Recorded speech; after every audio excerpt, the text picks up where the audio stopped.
So yeah, this is with all of the instrumentation.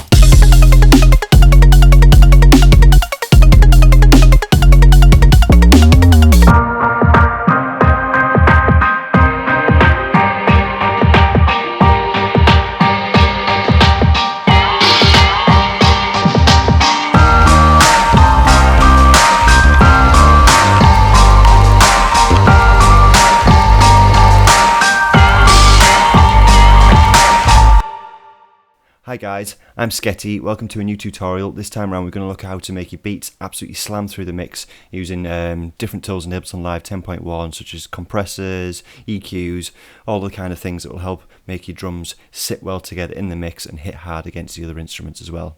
So this is what we started with.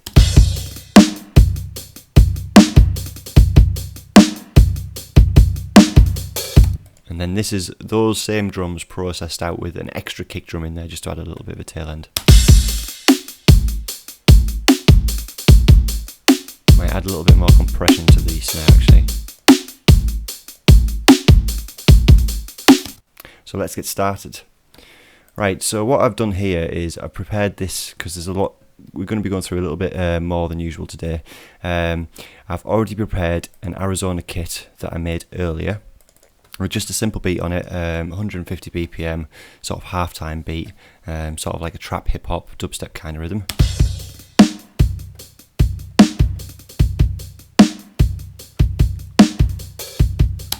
And what I've done as well is all of the kicks and the snares are about the same velocity, but just to give the hi-hats a bit more feel of realness, I've gone through and as you can see I've changed the velocity of each one, so it's not just sort of like a machine gun sounding hi-hat. So that's sort of the first tip to make your drums sound good.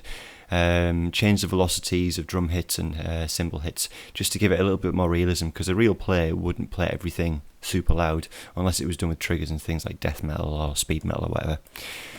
So what I've done with that, now that that beat's laid out, is I then went and resampled each hit individually to different channels. So I did all the kicks and the snares and the hi-hats and then the crash.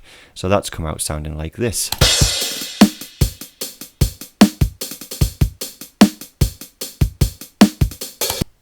Now the kicks sound a little bit different than they do in the original if I just compare the two. There's a lot more sort of a boomy reverb end, whereas the kick on this one is a lot shorter.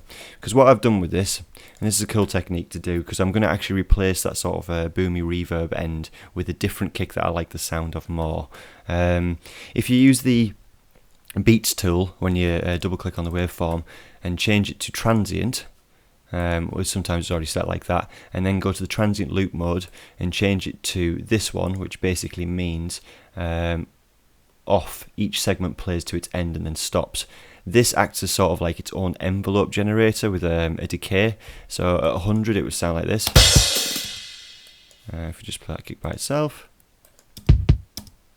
So it keeps, obviously plays the full velocity and then just stops it.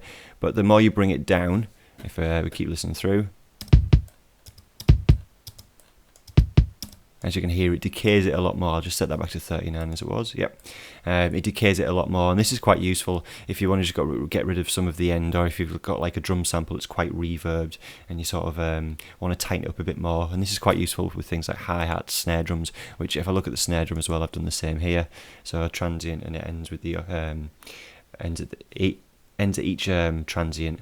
And I've set the decay to 51 instead of 100%, and then I think I did it a little bit with the hi-hats as well, and I've kept that the same actually. But again, if we listen to the hi-hats by themselves, you can do this as well. So if we set that to stop, then 100%, I keep dragging it down.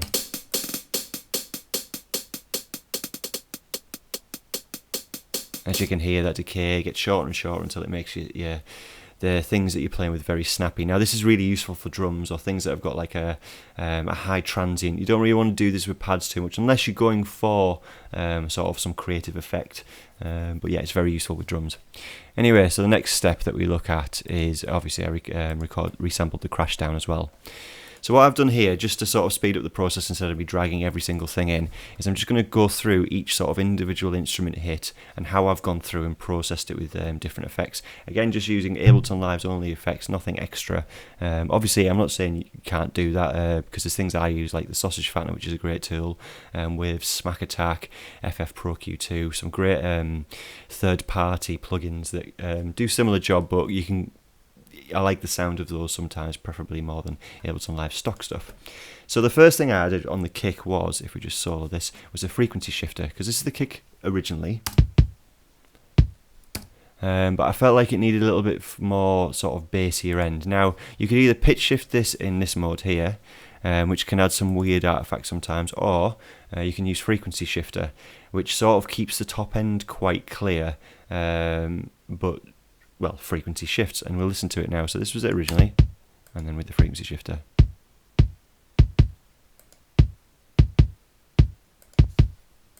So it's not too much of a difference, it's only like 5.82 Hertz, but it allowed me to put a little bit more bottom end that I wasn't getting originally with it sort of pitched at 0, well, as it was normally pitched. The next thing I had was an EQ8, and this just involves a high pass filter at 30 Hz with a ×4 polarity, just to clear out any of the sort of spurious, like really low bottom end that's not necessary. Then a peak, which I found for this was about 57.4 Hz. Now obviously each kick that you use, it will have a different fundamental frequency, so you've got to move that to the actual, well, to taste to the kick drum that you're using.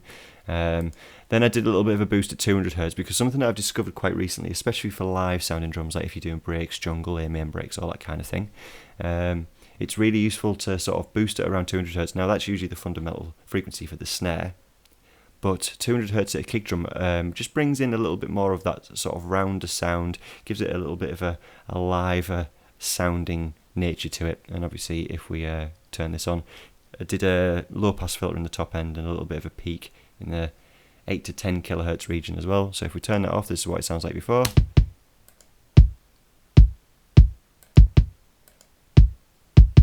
So as you can see, it's rounded off the bottom end, give it a little bit more of a boost. Those two together, rounded off, sort of gelled together, and then a little bit of a top end boost with a low pass filter just above 10 kilohertz. The next thing I added was the OTT, which we looked at in how to make kicks and snares. This is a really useful compressor. Now this is the multiband compressor, but it has a preset called OTT. Again, Steve Duda, who made Serum, took that and made it an actual third party. So if you don't use Ableton Live, you can put it into things like Logic Pro, FL Studio, Cubase, so on and so forth. And again, I just went through soloing each frequency band and then moving the threshold up and down to taste until I found something where it sounded good together. Again, doing a dry wet mix of about 29%, so it's not fully on, it's not fully off. There's a mixture of the original, well, these two processed into that, and then obviously the OTT as well. So we listened to it before. So this is it before, and that's it after.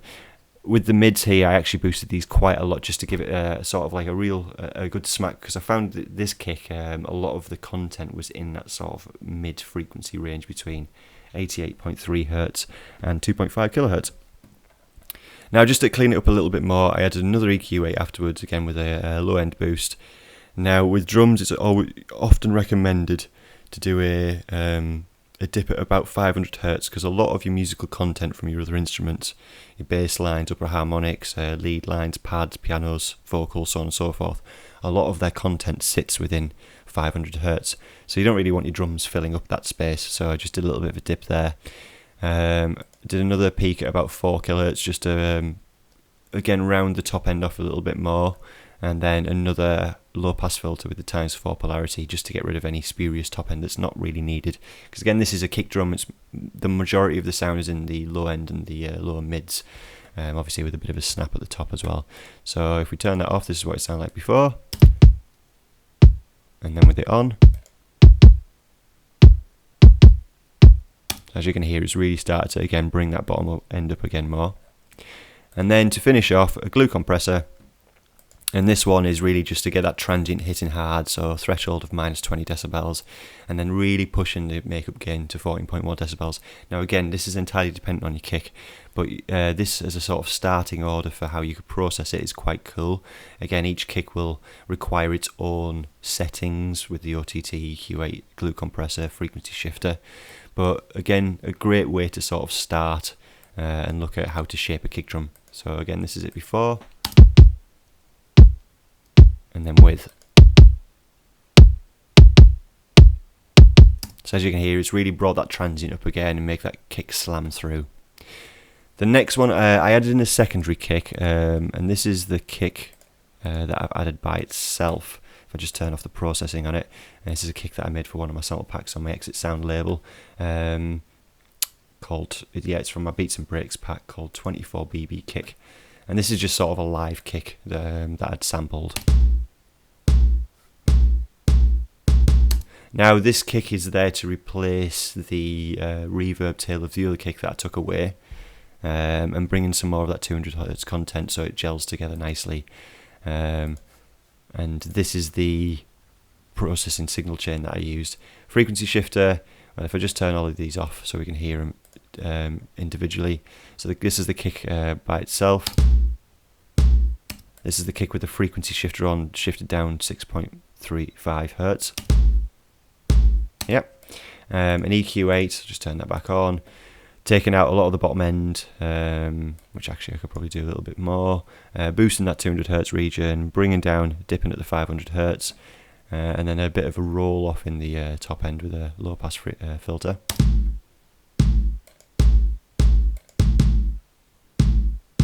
So as you can hear, it's really shaped it around that 200 Hz region. And then a glue compressor just to make sure it doesn't clip, just to gel it all back together. And now what I could actually do a little bit further with this is, because this has got, the first kick has got the transient in it, we could take the transient out of this kick here, like so. And if we listen to these together, versus one with it together. Now that actually might be useful to do. I think I'm going to quickly just go through and do that now. And I think, yeah, I'll just copy and paste these because these are all the same length. Oh, a little bit zoomed too far out there. And if I just copy and paste that, because all these are pretty much the same, the only one I will have to do is this one here. Yep. And the last one, which is there. Actually, wait a second. That one shouldn't be there. Yeah, that was a mistake on my behalf. Right.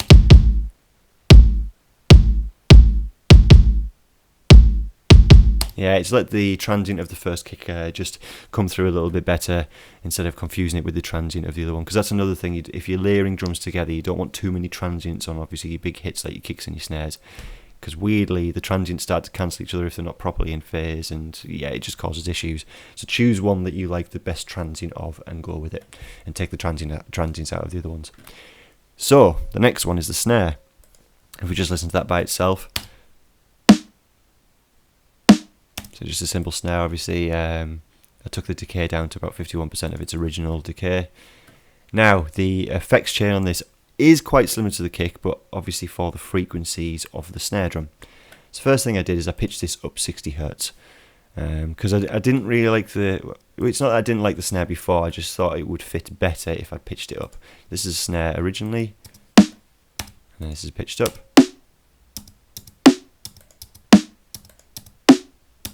And then when I play that with the kicks as well, yeah, I just felt like that fit a lot better. Again, this is just obviously depending on the drums you're using, the kind of beat you're going for. These are, again, just an example of the tools that you can use. Next one, EQ8, a total roll-off, way below the fundamental frequency. A little bit of a peak where the fundamental frequency is, 278 Hz in this case. 3 kilohertz is a great region if you want to sort of get that clappy sound back into it, because if you clap your hands like so, the sound that sort of a clap produces, the majority of the frequencies are around 3 kilohertz. So that's good to sort of bring that mid top end up. a little bit of a boost in the top end, about 10 kilohertz, and then a low pass filter just to roll off the real tops. So if we listen to that with those two together.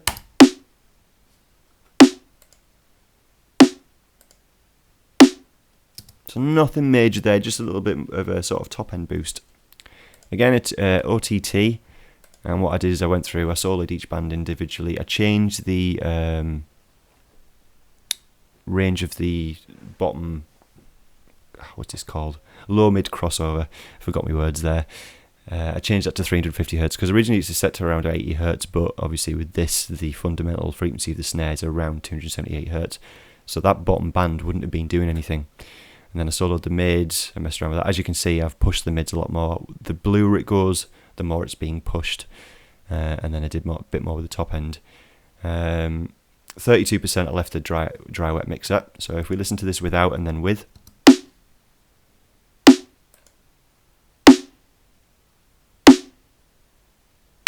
As you can see, the compression, the tail end is being brought up a little bit more highs, and a sort of more snap in the mid content as well. And then just to round it off a little bit more, another EQ8 with the dip at around 500 Hz, like I explained with the kick. 3 kilohertz again boost, just to add in a more sort of clappy sound. The high shelf boosted a little bit more, and then another low pass filter right in the top end, just to get rid of any other spurious top end frequencies that I didn't want to hear in the snare.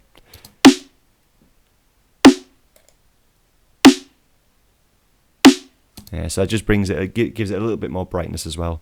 And then a glue compressor, sort of similar to the how I did the kick, minus 16.2 decibels on the threshold. Turn the ratio 10 to 1, so for every 10 decibels it goes above the threshold, it gets reduced to 1 decibel above the threshold. So if it went 20 decibels, it would get reduced to 2 decibels. So that's how the ratio works. And then makeup gain of about 8.25 decibels. So again, we'll listen to this before and then after. So yeah, it brings the transient back through, just gels everything together and makes it a solid sounding snare. Now the hi-hats. Now this is a useful thing to do with hi-hats, because if I set this originally to 0 decibels, it starts to override the main hits.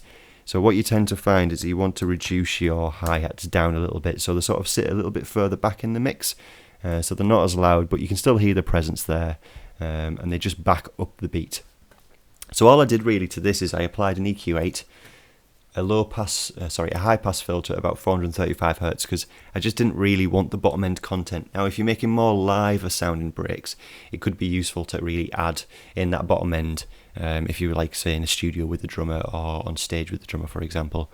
But for this, I wanted to really clean the drums up and make them tight, so when I add in other instrumentation, the hi-hats wasn't sort of fogging up the rest of it. It wasn't taking away from the snare, the kick, because obviously the snares and the kicks have a lot of content in this region as well. So I took all that out, did another dip at 500 Hz, again as we have explained before, and a tiny little bit of a boost, because this already had a lot of the frequency content that I was looking for. And then a low pass filter with the ×4 polarity right at the top, because this is the thing with hi-hats, is when you start to push them, they can really start to clip and distort in the top end. So if we listen to this before,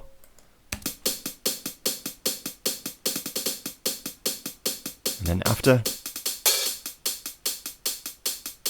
So all it's done is cleaned up that bottom end, made it a little bit brighter on the top end as well, because this is something that's quite I found quite noticeable. Instead of boosting, which is starting to add a lot more frequencies in, taking away the frequencies you don't want can make it sound brighter, or whatever sound you're trying to achieve, so in this case brighter. And I haven't really pushed much, I've just took away instead of adding, because if I add, I've still got all of that bottom end there, and all it's going to do is make it louder with a little bit more top end. So instead, if I take away the bottom end, it makes it brighter in the top end automatically. And then just to finish it off, a glue compressor, which I changed the range to about 6.2 decibels, because I didn't want it to be pushing and compressing these hi-hats way too much, because as you can see, there's a fair bit of dynamics in this. I just wanted it more to gel together. So this range amount allows for it not to just be compressing the whole thing.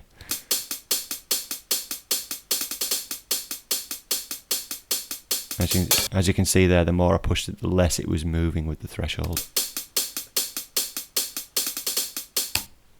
And then the last thing is the crash, which yeah, they're turned on. And all it is with this was, the crash originally sounds like this. Just go back to the beginning of it, which I had a lot of, it was way too low, had a lot of things that I didn't like in it and a lot of bottom ends. So the first thing I did was add a frequency shifter, and that now sounds like this.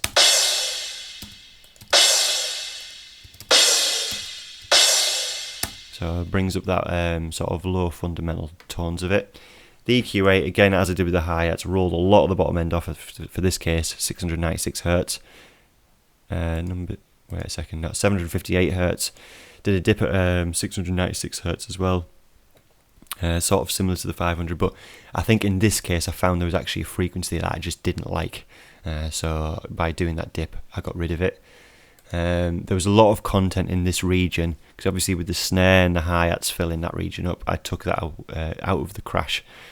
Because one thing that our brains are quite easy to do is, it's quite easy to trick our brains, so we can actually mask sounds with other sounds, but our brains still think that the sounds are originally there, even though they're not being taken away. So yeah, I dipped at about 3 kHz, did quite a strong boost with the high shelf, 8.61 kHz, and then again a low pass filter. This was all to taste for this crash, so a different crash, obviously you're going to have to try different things, but these are sort of, you'll have similar starting points, but depending on the crash you use, depends on how you EQ it. So again, this was it before, and this was it after. So a little bit similar to how the hi-hat sounded, a lot of the bottom end rolled out, but the kicks and the snares will fill all that back up again with the bass line and any other music that we add to it. The glue compressor is there literally just to stop it clipping. It's not actually doing anything, it's just got the soft clip function turned on. So you actually won't really hear any difference there whatsoever. It's just for sort of safety, just in case anything clipped.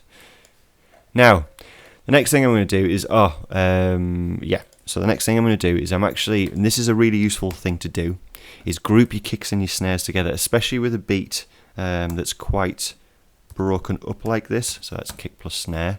So instead of it being like a house beat where everything's 4 on the floor,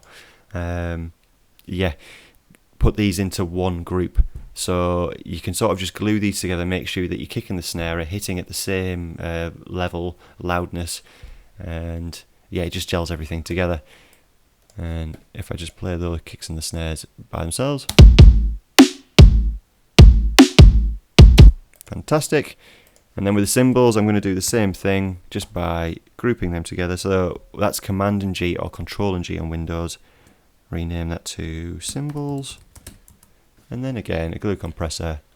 As you might have noticed from the tutorial so far, glue compressor is like my best friend in Ableton Live. It just does everything that I need it to in regards to what I want a compressor to do.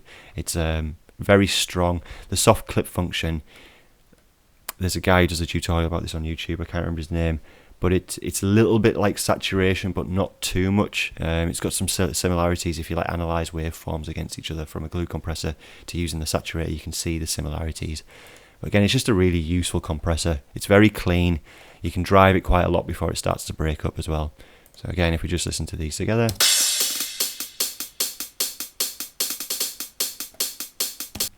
Now, one thing I am going to do is, this is a little bit of a mixing tip, is when I've done my groups, is I turn everything down to minus 10 decibels. And the reason why I do this is just to allow more headroom for the rest of the mix. As you can see here, when I bring this bass line in, we've got minus 10 decibels here, and then this operator by itself is a lot quieter.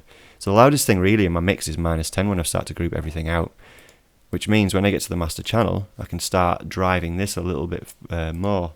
And then obviously start adding my mastering chain on the top of it as well. Because if everything was set at 0 decibels as a group, and then that hits your master, first of all, you're clipping your master, which is just bad news completely. And if you're doing that, please stop right now, because your mixes are going to be trash before you've even started to master them. Stop everything hitting the master channel at 0 decibels.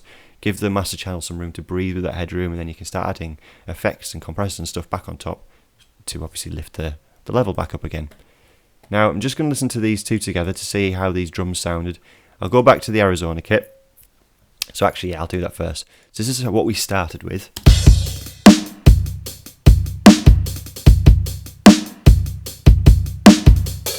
And then this is those same drums processed out with an extra kick drum in there just to add a little bit of a tail end.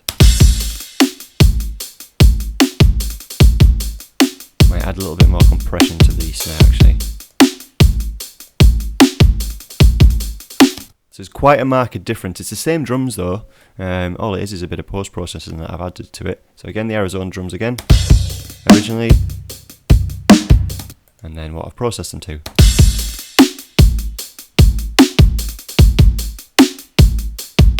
Nice one. And then obviously, as I said with the kicks tutorials, well, the snares tutorials, the kicks tutorials, and the 808 bass tutorial as well, is listen to this against other stuff to see if it actually sounds good in the mix. So this is a bass that I did using that 808 bass technique that I showed you in the last tutorial, and then a little bit of arpeggio that I added as well. So this is it all together.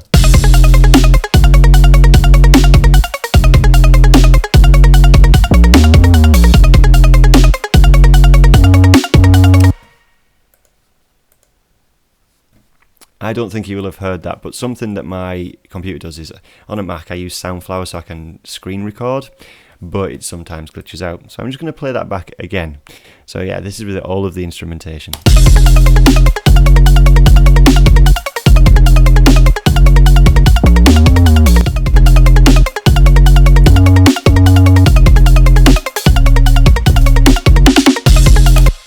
So yeah, that's with it, with the bass and the operator. Now for this tutorial I've been trying my hardest not to say but I think I've been doing it a lot more, even because I've been thinking about it. I'm trying not to say but yeah. So this is basically how to make your drums really fat and slam through the mix. Hopefully you found this useful. If you're liking these tutorials, I did it again. If you're liking these tutorials, please like, subscribe, comment, leave any suggestions. If you've got any questions about what was shown, if you weren't sure, please leave a question and we can run through some stuff. Might do some future videos if it's enough of you comment on something that you're a little bit confused about. And again, any suggestions.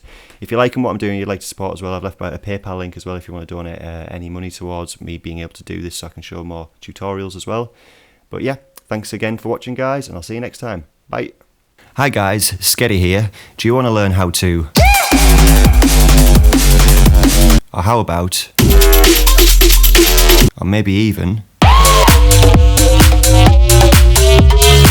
well, I'm now giving online one-to-one tuition.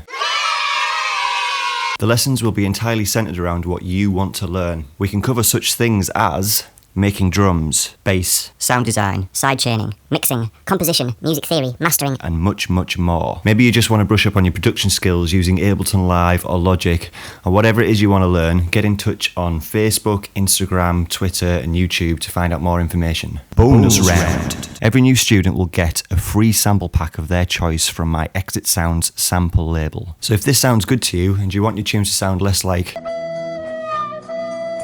and more like, and get in touch to find out prices and book your first lesson now. See you soon.